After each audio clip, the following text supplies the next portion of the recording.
let's start. Now, let's start with the key players in the two-wheeler space. How do you judge, the success of a company? It's all based on the sales data. How much is being sold every month? How much is being sold every quarter and every, uh, every year? So first, let's start with last month's data. So we are in April, so the sales data won't be out for another week or so. So let's start with not March, but February. So this is the sales data, which contains the sales made by the OEM, that is from the factory to the dealership. So as you can see, Hero MotoCorp have the most sales at 484,000 units. That is 4 lakh two-wheelers have been sold by one company to the dealerships throughout India in 1 month. So following that is Honda, which is again 4 lakh, and followed by TVS, homegrown TVS and Bajaj Auto and Royal Enfield at the back of the pack with 2 lakhs, 1.5 lakhs, and Royal Enfield 65,000. So all this amounts to around 14 lakh two-wheelers which have been sold in 1 month. I just want you to wrap your head around this. 14 lakh two-wheelers which have been sold in 1 month all over India. But do we see so many, 14 lakh two-wheelers on the road? Not so. So this data is called wholesale data, which is the data sold by the data for the two-wheeler sold from the OEM to the dealership.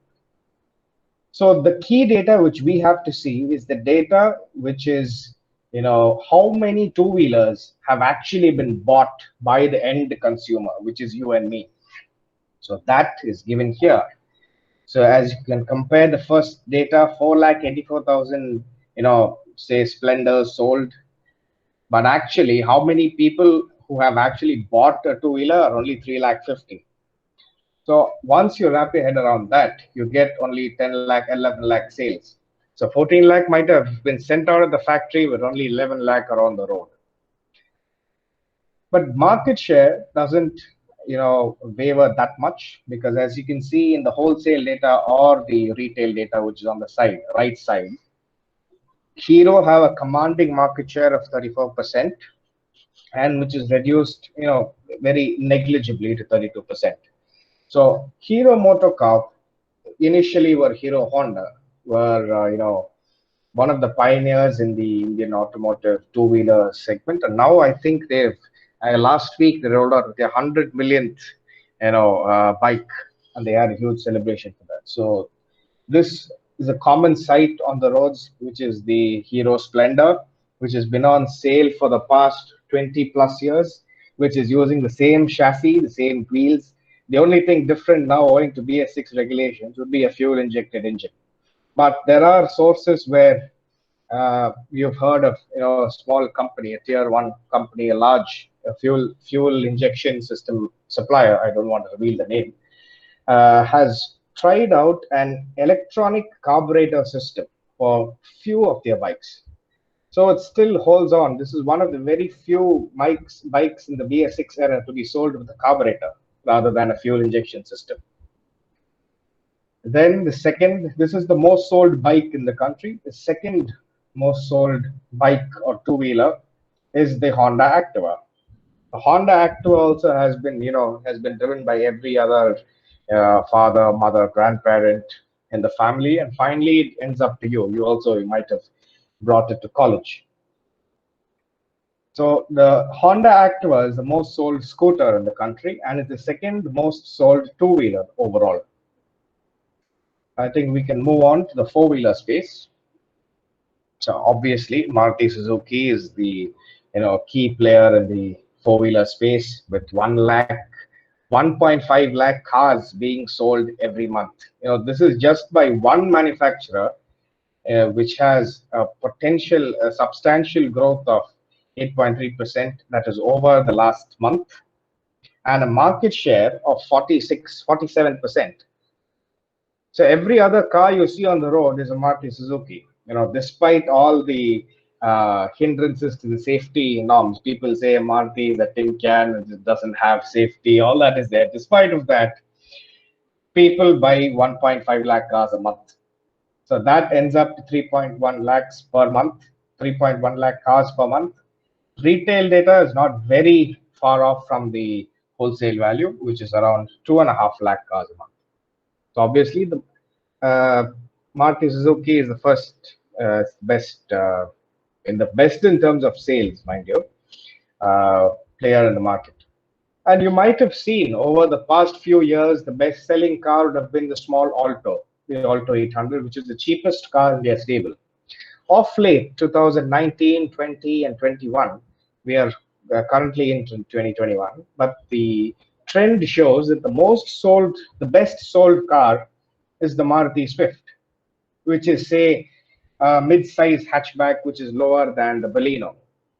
So you would think, why are people going for this? You know, people in the olden days would want only just Maruti, just for the fact that they have the sheer number of service centers and spare parts availability.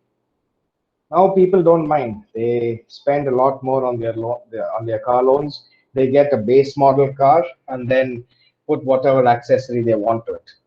The accessories for the most sold cars, Swift, Creta, Baleno, have popped up in every single street vendor. It's that easy to get.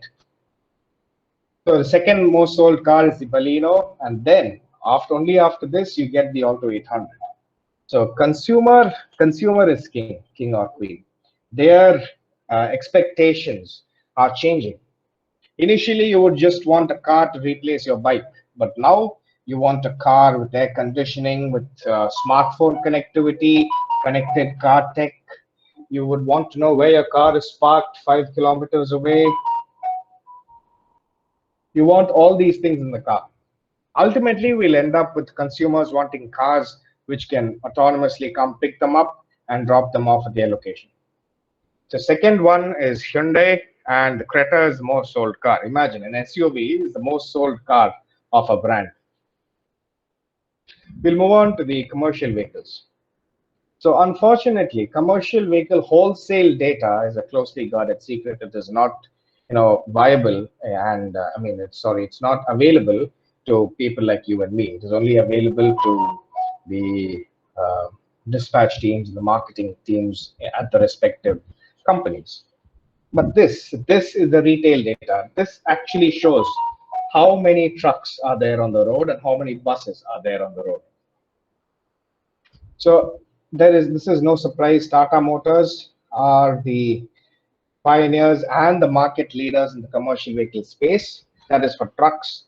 Second, the most sold bus in the country will be an Ashok Leyland, which is why the Tata 407 pickup truck chassis platform has not been changed for the past 36 years. The same platform has been used over and over and over again. The only thing different now is a BS6 engine with after treatment systems like SCS, selective catalytic reduction system, and lean NOx trap.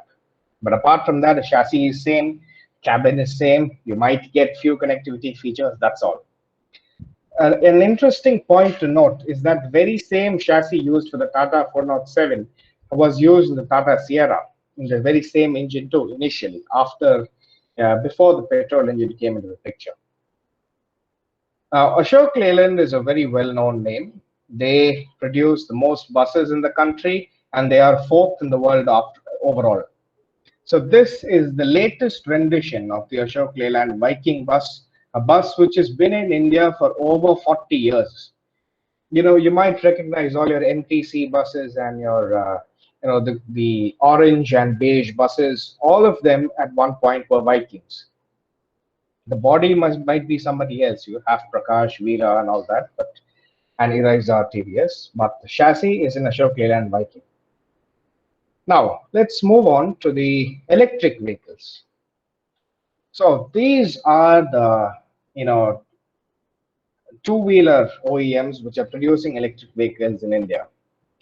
Again, like Hero MotoCorp, Hero Electric is the market leader, who shells out 2,000 electric vehicles a month.